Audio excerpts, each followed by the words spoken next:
trying to live for myself. And somewhere along that journey, I gained back my identity of my old self, always looking at everything as the glass is half full and always looking at everything. If I'm attracting that, it's going to keep happening. So I need to push that away, and I need to wake up every morning and say, this is going to be an amazing day.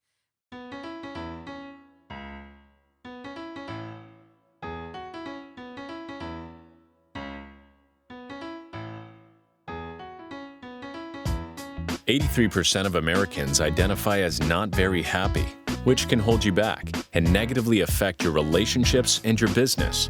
On this podcast, we discuss the proven steps to happiness so you can restore balance and rekindle your joy."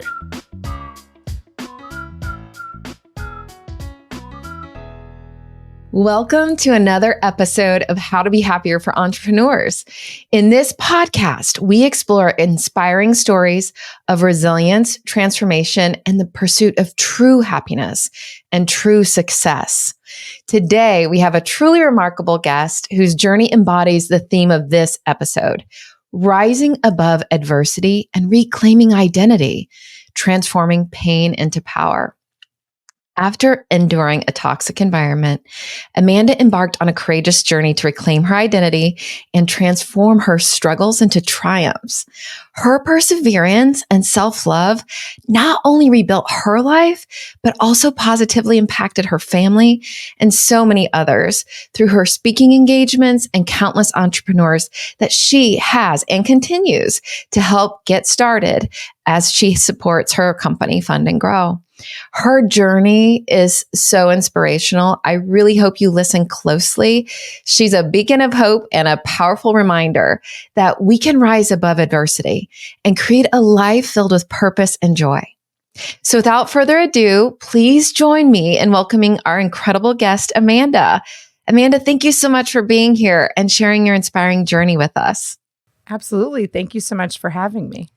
Absolutely.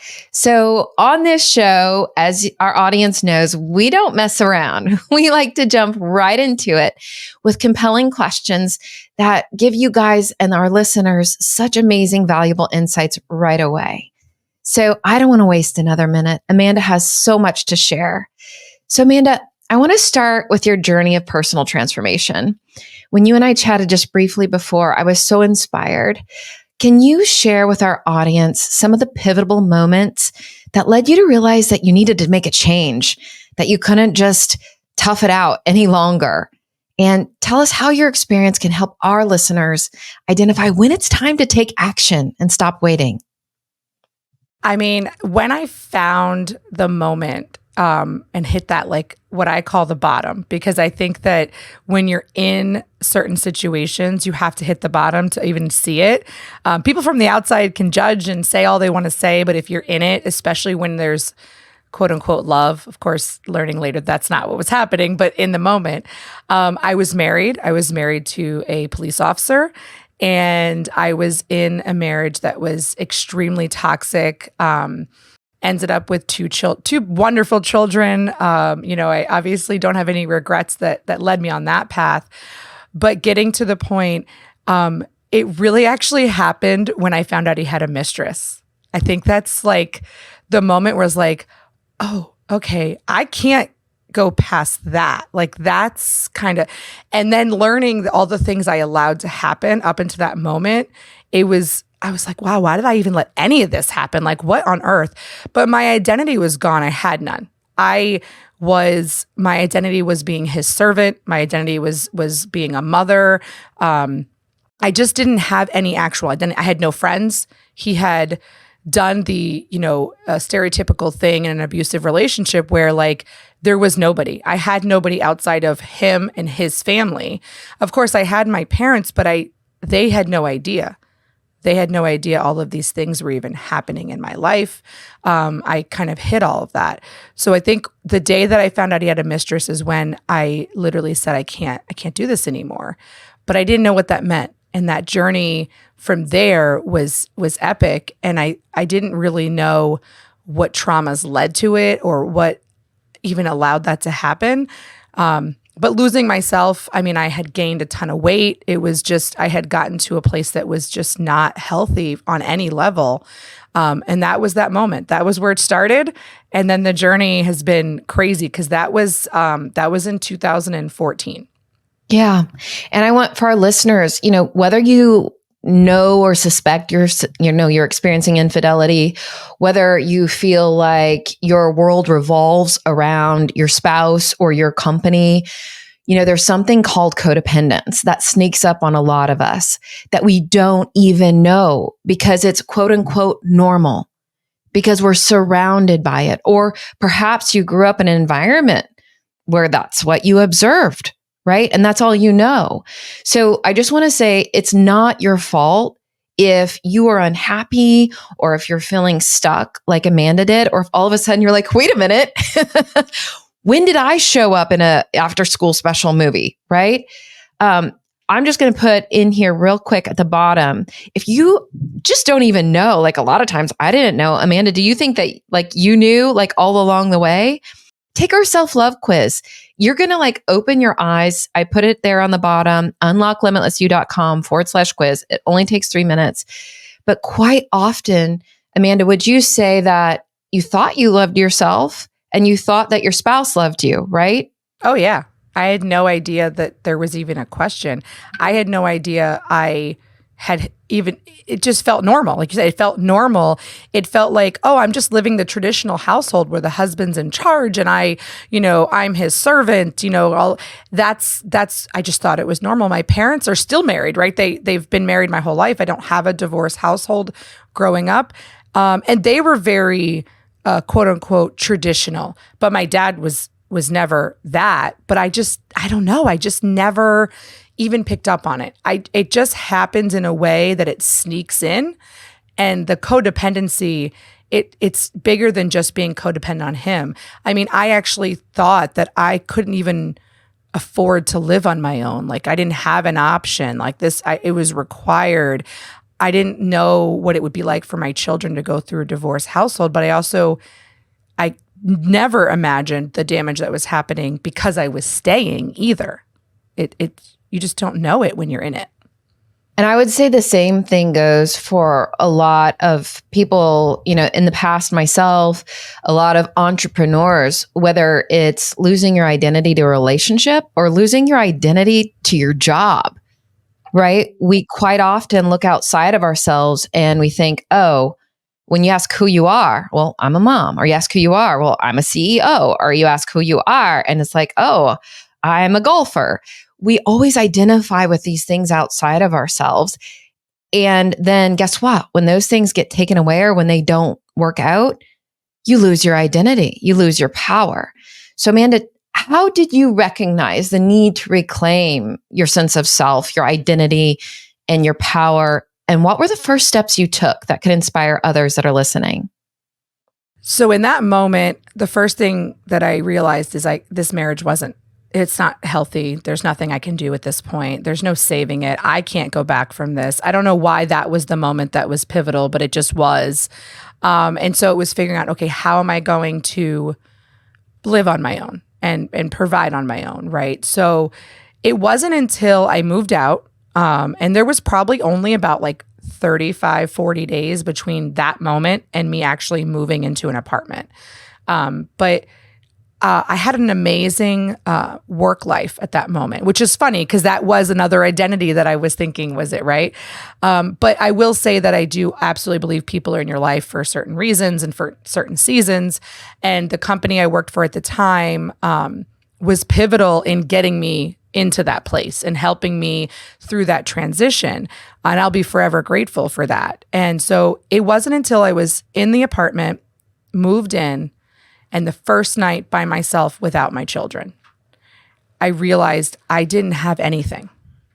I didn't have any friends. I didn't have anyone to lean on outside of, say, my mom. And for whatever reason, I just didn't want to burden her with all of that. And I just was completely lost. And I go, okay, this isn't this isn't me. This isn't me. People who know me now would be shocked, right, to hear this story. A lot of people don't even know it. But even bigger than that, the high school friends that I did end up luckily being able to reconnect and rebuild those relationships, they knew immediately it wasn't me. Like I was not there. I talked to somebody yesterday. It was like, you have the most positive, sunny disposition of anybody I know. Like nothing throws you off. And that was me before. That was the high school, early adult life me before the marriage and before everything happened. So that was a moment of being by myself. And I actually felt like I literally don't have anything. I don't have anybody. I don't even have a hobby. I don't have anything going on. And I said, I can't do this. And I have 2 children that I have to give the best example in the world to and make them amazing human beings. And how can I do that if this is how I'm feeling inside? And that was that. I literally the next day said, okay, I can't do this anymore. And I had to every day have that, we have to make a step towards this. And I have to build a plan for this. And I didn't know what I was doing. I had no idea. I wish I knew you. I wish I could have found somebody who could have assisted me. I had to go a lot of it blindly, and I hate that, but I also know that that's the journey I had to take at that time. Absolutely. And if you hadn't taken that journey, you might not be on this call with me today, inspiring people, right? And talking to lots and tons of people in different audiences. You said a couple things that I want to pull the thread on. The first is you didn't want to burden your mom with all that stuff. That resonates with me as I went through a terrible divorce. My gosh, it's almost been 10 years now. And it seems like a lifetime ago. And I was a totally different person. I look back and I'm like, oh my God, I've been so many different people throughout my life.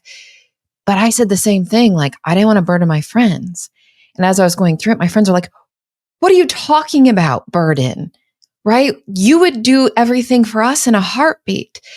So I bet a lot of our listeners, whether it's they're going through a tough time in their marriage, or they're going through a tough time in business, or getting, trying to start up their business, and you probably work with a lot of people like this at Fund and Grow, sometimes we're afraid to ask for help, or we don't want to burden people, or, we're so involved in like seeing what's on social media and what everybody's doing and trying to keep up with that and not show, what's going on the inside.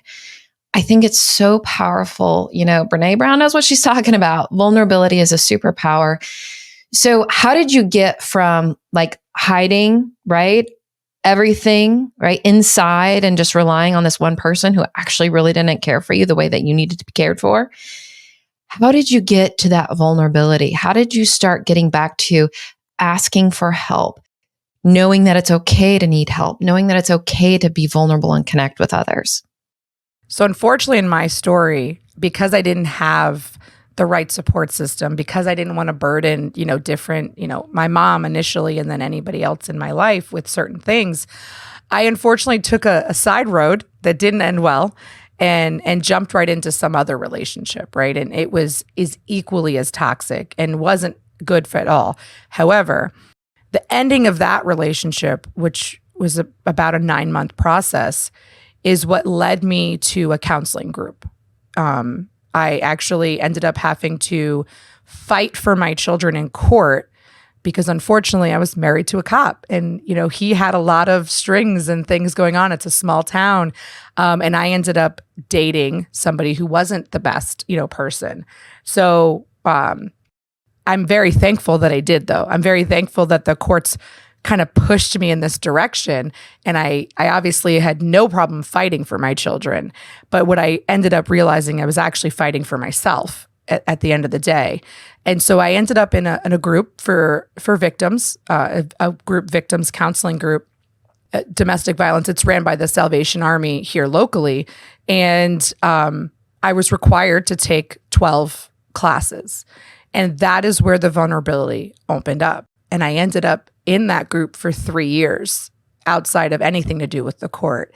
And the last probably year and a half of that group actually turning into being the speaker to inspire the new people coming into the group, which ended up being another layer of therapy for myself. So that's the group. It was a women, and I found overwhelmingly women with people in first responder positions, people in higher level positions, people that you're like, oh, they had a perfect life. Their social media looked great. I ran into people that I was like, oh my gosh, you're here. And knowing that it's not a bad thing.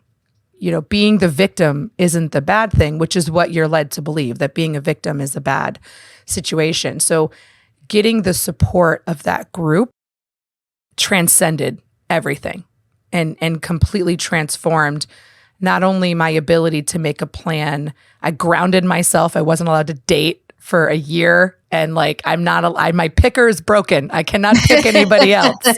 But learning that I can't get involved until I love myself again. I can't get involved until I've healed myself. And I just completely dove in. When I had my kids, it was all about my kids. And when I didn't have my kids, it was all about me.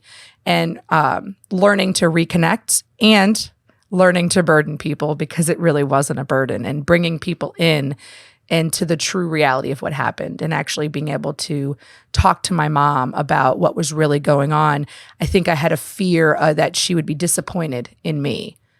And that's she would tell you that's absolutely insane. But it comes from those things. I mean, I had trauma in my early pubescent. I was 12 years old, went through, my brother passed away, my parents losing a child. And I think all of that, it all just meshes into everything. But then going through the counseling and learning about myself, things I didn't know, just things Absolutely. I didn't know, and then loving them. Yeah. Oh my gosh, there's so much to unpack there. And thank you so much for sharing, right? I want people to know that they're not alone. Number one, it's not your fault if you're feeling anything, going through anything, right? We are born perfect, light, love, little bundles of joy, right? And then life happens. And unfortunately, there's a lot of fear and judgment in this world, and sometimes unintentional, right? Sometimes it's our parents' best effort to make sure that we're safe, but actually then it ends up making us feel judged. Sometimes it's a school system's best effort to like get you off on the right path, but yet then you're measured up and you're not allowed to be your authentic self, right? And when you don't feel that, then that's why we want to start hiding. We don't want to disappoint, right? So like you don't want to disappoint your parents. But if we're authentic selves, we can never disappoint anybody. The only way we really can disappoint anybody is by not being our authentic self. And when you said when you're alone, it was all about you. When it's all about you, it's still all about your kids, right? Because like you said at the beginning of the call, you want to be an amazing role model for them. And I don't know if anybody has kids, they're not listening to what you tell them to do. They're watching what you're doing and how you're being and the energy that you're exuding, right? So whether you have a story like Amanda or a story like mine, like we changed out of desperation. Like it had to get really bad. Like you said, we had to hit rock bottom. What I'm hoping, if you've hit rock bottom, that we can inspire you today that you're not alone. It's not your fault. You should seek out groups. You should seek out communities. You should reach out to Amanda or reach out to me. How you can get a hold of us is down below. And then the other thing I want you to know is that it's not your fault. And get curious, right? Get curious. If you're starting to feel bad about something or something doesn't feel right, or if you go and you take our self-love quiz and you're like, oh, I do get triggered easily, or I do have a difficult time experiencing deeply connected relationships, or I do need validation. I need atta-girls, atta-boys, or $1 million, or successful company to feel like I'm worthy. Then there's some introspection to do. And there's people like Amanda, there's people like me, there's groups like she's mentioned. Start to reach out. So Amanda, tell me more now. You found the group, you learned self-love was important, and you needed to manifest not trauma, what we call trauma bonds. So that second relationship you were in, quite often when somebody doesn't fully love themselves or not feel enough, when you lose a relationship that had you tried to fill a void in your heart and in your body with, you're like, holy cow, that hurts. Let me go find somebody else to fill that. Right. And so then it took another lesson, right? So one of my yoga teachers says, the obstacles in your path are the path. right? And we spend so much energy trying to avoid the obstacles or going around them, but they're just going to keep putting them there like, until you learn the lesson, right? So they had to put that second relationship there for you to learn the lesson that the best person to fill your self-love cup was you. So tell me a little bit more about how did you practice self-love, right? And how did you start attracting the people and change the trajectory of your journey? So I think I'm a big believer in law of attraction and manifesting these things. It's something I didn't know it was a thing or there was like a title to it until years later, but that was kind of the thing I was doing. But it was, I joined a gym was the first, major thing I did after the whole joining the counseling, staying with the counseling, knowing that I needed it more than anything else. It had nothing to do with the court system, had nothing to do with my custody battle. It had to do with I needed that at that moment. Getting my first house by myself, living by myself, truly being able to learn how to be okay being alone. And while I was alone, reading books, reading different types of books. I completely grounded myself from most of social media as well, because that is a terrible thing. When you're already in a bottom place, it can actually push you even darker. And I didn't want to do that. And that was something that I learned in that group session as well, is that social media is that highlight reel. You think everybody's perfect and you're over here going, my life's a mess. But joining the gym opened up interesting new seasonal relationships. They didn't stay, but they were friends that helped me through getting healthy, eating healthy, and making myself feel good about being healthy as well. And also giving myself a healthy hobby because I had gained weight and had done those things. And then grounding myself from any type of relationship was key. And then one of the projects was to reconnect with the healthy relationships, not like partner relationships, but the friendships, and reconnecting in that way. And those people then became my new support system and helped me go out in the right way, go out and have dinner, go out and have drinks, and go out and socialize in a way that I wasn't looking for anything. I wasn't trying for anything. I was just out and trying to live for myself. And somewhere along that journey, I gained back my identity of my old self, of always looking at everything as the glass is half full, and always looking at everything from, well, if that happened to me, if I'm attracting that, it's going to keep happening. So I need to push that away, and I need to wake up every morning and say, this is going to be an amazing day, that I'm going to do something. I ended up switching jobs. I wasn't happy with the role, although the company was great and my boss was great. I wasn't happy in that role. I did it for the wrong purpose. So I went back to law, which was my passion. For the first 17 years of my career, I went back to law and really was able to love what I was doing professionally again. And I think adding all that together, it was all actually preparing me for the third obstacle that I had to face. And I don't think I could have faced it the way that I did if I hadn't had all of this go on, if I hadn't have had this entire process happen and truly love myself and truly have the support system I needed and be back in law. Being back in law ended up in my storyline being what I needed also to get through that third obstacle that ended up being way worse than the first two. Yeah. And you said a couple things I really want to pull the thread on. Purpose, right? Quite often, like we have like maybe one little project in kindergarten with what do you want to be when you grow up? And then after that, it's like, go make money, go do this, go be successful externally, go do this, go do this, go do this. We lose our authenticity. We don't even know. Most people don't even know what their purpose is. And they become I didn't either. I fought it. Like the universe had to keep telling me, had to keep putting it in front of my face, right? I was in a career for 25 years. That was not my purpose, but I learned so much along the way. So those obstacles became my path, which has brought me here to you today. But what I'd say for folks out there that are like, I don't know what my purpose is, or it's very common, like, I don't want to be by myself. Like I never used to want to be by myself. Like I felt like something was wrong with me if I had to go out to eat by myself. I probably wouldn't have even done it. Now I relish it. I take a book, I go, and I don't even care, right? Yeah. But what happens is when you don't know your purpose or you're not connected to your authentic self, you start, as you grow, you become miserable because you're like, you don't feel good in your own body, in your own spirit, in your own mind. So purpose is one thing I want to pull the thread on. And related to that is you said you went to the gym. And what I want to say is like, I don't care if people need to go to the gym or if they're like me and they want to go to a yoga studio. You cannot separate your mind, body, and spirit. So many people are out there and they're like, they're working their mind, they're working their business, they're working their bank account, but they're totally disconnected from their body, right? And by body, I also mean your spirit. Like your body will, and your subconscious mind will send you messages, but not in English. It's in emotional sensations, right? Sensations of your body, emotions that come up. So talk to me about, because I think this is a big challenge for so many of our listeners, right?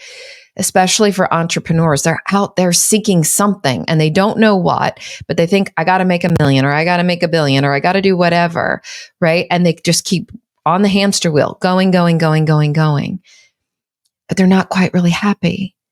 So how did you find your purpose? How did you connect your mind, body, and spirit so that you could guide yourself to continue to build on your purpose and follow your North Star? So, and to clarify, the gym wasn't just about like, oh, I need to lose weight. That wasn't at all. I think I'm a very scheduled, regimented person by nature. I've been clinically diagnosed with OCD. Like I just need this like thing. And the gym was more about being able to clear my mind than anything else. And so funny enough, I'm not a person who lifts weights or does the treadmill. I actually joined the gym to do different types of dance fitness because I'm very high energy. And so doing different styles of dance fitness, I'm not a yoga person, again, because I think it's not enough energy, although I probably is. That's probably my perception of it. But like Pilates, I've done Zumba, there's a dance fusion type of thing. So it was more about finding a way to have healthy energy. Yes, the offset was I did lose weight, of course, but it was more about clearing my mind because when I was at the gym, I didn't think about anything else. I was able to actually find a peaceful moment where all I was focusing on was the dance steps. All I was focusing on was what I was working on at that moment. And I needed that. And so I started going to the gym every day of the week almost. It was like every day it was only for like an hour. They had an amazing little daycare when I had the kids that they could go to. And it was great. And I met amazing people. But then that's when I realized, I think, that I wasn't happy at the job. I think the gym was like the step to clearing my mind to go, okay, but why are you over here processing annuities? This is not your thing. I was definitely leading, but in a very different path. What did you love doing? I loved helping families in the legal world. Weirdly enough, in child custody battles, in divorce battles, I loved being able to help people through that horrible time in their life. So I had to get back there. I had to get back there. And I'm like, I can make the same money. This isn't about money. I can make money doing that. So I went on a journey. There were attorneys that I knew that I reached out to that didn't even have job postings. It didn't matter. I'm just like, hey, I'm just trying to get back in. Who can connect me? Who can do this? And it absolutely worked. And I got my foot back in the door. I made enough money to pay my bills, which at that moment was all that mattered. I wasn't worried about, investing for my future at that point. That I'm not there yet, right? I wasn't there yet in my life.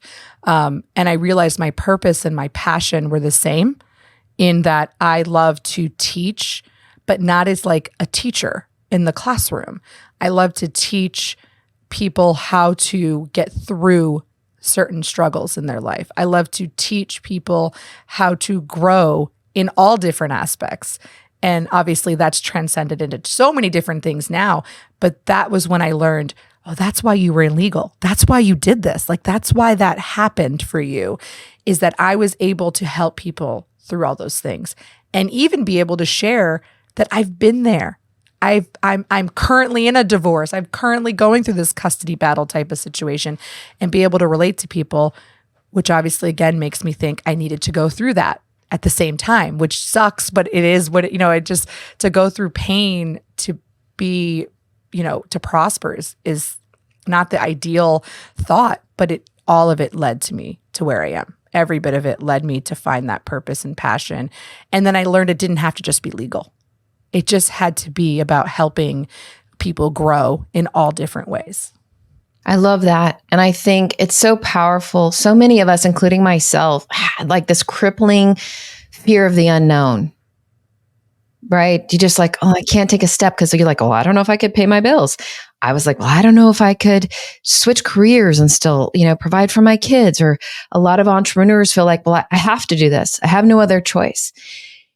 I find with your story and so many others, those that connect to their purpose and they lead from their purpose and trust that the unknown is an exciting land of opportunities versus a field of bombs, right?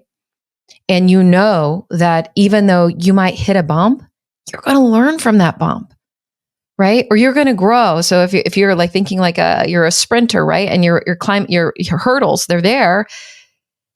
But if you learn to leap over them, man, you're going to soar and you're just going to keep going. And that's why we changed our name to Limitless You, our company, because we believe everybody's limitless. What happens is fear limits us. Fear puts us in a box, right? And I love how you leaned into the fear, you leaned into your purpose and then trusted and surrendered, right? And quite often we say, you don't attract what you want, you attract what you are. Right?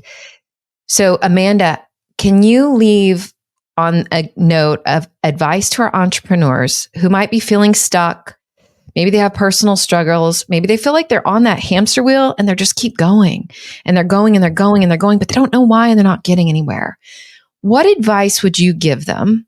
Like, what next crucial first step would you give them to get them started on their journey towards transformation and passion and purpose, so that they can get true happiness and success? I think the first thing is you have to align everything. You have to align your vision, your dreams, your goals at the same time of your mental and health and all of those things. But you have to absolutely surrender fear. You can't go into fear. You can't let fear take over. That's something that it took a minute, but like I had to reprogram myself to learn that fear is actually meaning that I am on the precipice of a huge breakthrough. It means that I'm actually almost there. I always tell people, if you have to get comfortable with being uncomfortable to be successful, you can't, comfort equals no growth. You're not growing. It just means you're going to stay right where you are. So you have to step outside and trust that if you put in that work and you take that leap, that it's going to be okay. You're gonna find a way no matter what. If it's your purpose, it's gonna happen. I love that. I love that. Absolutely. Fear is crippling, but it doesn't have to be. Like, lean into it. Lean into it and get curious. What happens is your subconscious mind believes that it's just not safe because it's something different. But like Amanda said, being comfortable, you don't grow. So you want something that's different. And so you just need to work with your subconscious mind to say, nope, it's going to be okay. Just like Amanda said, it's going to be okay. This is exciting. We are going to learn and we're going to grow. So thank you so much, Amanda, for sharing your story and being vulnerable. You're such an inspiration and a wonderful example, not just for our listeners, but for our listeners and their children and their families, everybody. Share what you're thinking, what you're feeling. You don't have to be a perfect parent either. Share your vulnerabilities. Yeah, right? Struggling for perfection is self-torture. So whether in your business, in your relationship, or even with your kids, show your vulnerability. And it's okay to say, hey, this isn't how I wanted to show up, but I did. Here's what I learned from it. Here's what my true intention was. So get back to your intentions and into your purpose. And if you need help, if you're suffering, you don't have to. It doesn't take years. It doesn't take months. You can change in a matter of hours, whether you work with us at Limitless You to get to the root of what's going on in your subconscious, or with somebody else, or maybe you just go check out Amanda at one of her places where she's speaking and inspiring. Amanda, until we get to chat with you again, how might people find you and learn more about your story and get inspired by you? So I have a page. It's fundandgrow.com/Amanda. That gives you the ability to kind of see some stuff I've spoke about. It lets you also connect to my social media. And I'm definitely putting a lot more effort in that currently. But I wanted to also say, you have to surrender and find everything perfect. Don't think there's perfection. It doesn't exist. Absolutely. So until next time, audience, we are on a mission to help at least 1 million people, but we can't do it alone and we need your help. If you are watching or listening, or if you know somebody that's suffering, share this with them. If you don't know somebody, just like it, share it, rate it, anything you can do to get this word out so people that they know they're not alone and they don't have to suffer and they can be happy as their authentic self. So until next time, may the light in me help the light in you shine brighter. And I can't wait for our next conversation. Thanks, guys. Have a great day. Hit subscribe if you don't want to miss out on more life-changing content. And if you're struggling, you don't have to. Go to bradchandler.com/contact. There, you can join the Facebook community of like-minded entrepreneurs, and you'll see a button to schedule your freedom and happiness call. See you on the next episode.